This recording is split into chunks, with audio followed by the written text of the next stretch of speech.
आखिर क्यों इस भक्त ने तान दी थी माँ काली पर तलवार।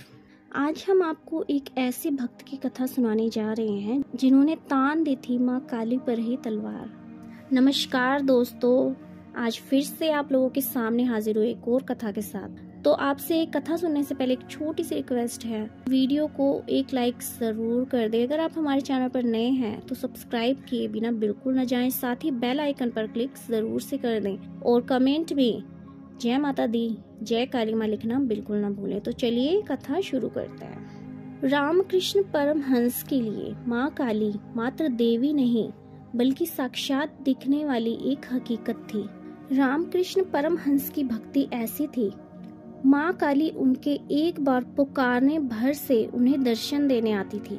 अपने भक्त के हाथ से भोजन भी करती थी, अपने भक्त से बातचीत कर उन्हें आनंदित करके चली जाती थी। एक दिन हुगली नदी के तट पर रामकृष्ण परमहंस अपनी भक्ति में लीन बैठे थे कि तभी वहां तोतापुरी नाम के एक सिद्ध पुरुष आए। उन्होंने जब परमहंस को देखा तो वह समझ गए कि यह कोई साधारण मनुष्य नहीं है बल्कि माँ काली का परम भक्त है। तोतापुरी जी के मन में ख्याल आया कि इनसे ही ज्ञान का अर्जन किया जाए। लेकिन रामकृष्ण परमहंस जी जहाँ शक्ति भी उनकी भक्ति थी तो वहीं उनकी समस्या भी उनकी भक्ति ही थी, क्योंकि वह हर समय माँ काली के ध्यान में ही डूबे रहते थे।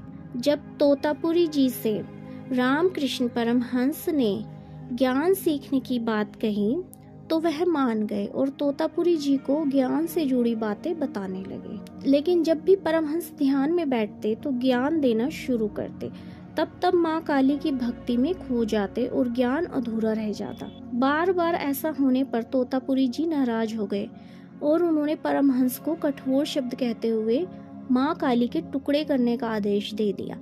परमहंस जी चकित रह गए कि कैसे कोई माँ काली के लिए ऐसे शब्दों का प्रयोग कर सकता है और काली माँ के लिए ऐसे विचार मन में ला सकता है। वहीं तोतापुरी जी भी इस बात पर अड़े रहे कि परमहंस जी माँ काली पर तलवार से वार करे और तलवार तोतापुरी जी ही उन्हें ला कर दे। दरअसल इस आदेश के पीछे का असल उद्देश्य ये था कि परमहंस जी माँ काली की भक्ति में डूबकर कहीं न कहीं अपना ज्ञान खोते जा रहे थे। उन्हें माँ काली के अतिरिक्त और कोई भी नजर नहीं आता था। हर समय ध्यान में रहने के कारण परमहंस जी अपनी जागरूकता खोने लगे।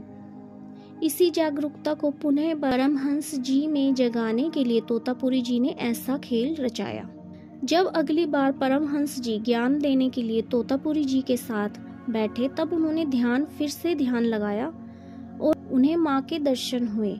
वह पुनः उनकी छवि में खोने लगे। तब तोतापुरी जी ने ध्यान केंद्रित करने वाले स्थान यानी कि उसके मस्तक को पास में पड़े एक कांच के टुकड़े से चीर दिया। जब परमहंस जी का ध्यान टूटा तो उन्होंने तलवार उठाकर माँ काली की परछाई पर तलवार चला दी। इससे माँ काली के आशीर्वाद से रामकृष्ण परमहंस जी की जागरूकता उनके भीतर पुनः लौट आई और वह रामकृष्ण से तब जाकर रामकृष्ण परमहंस बने। तो ये थी माँ काली और उनके भक्त रामकृष्ण परमहंस की कथा। तो दोस्तों, आपको ये कहानी कैसी लगी हमें कमेंट सेक्शन में ज़रूर से बताएं।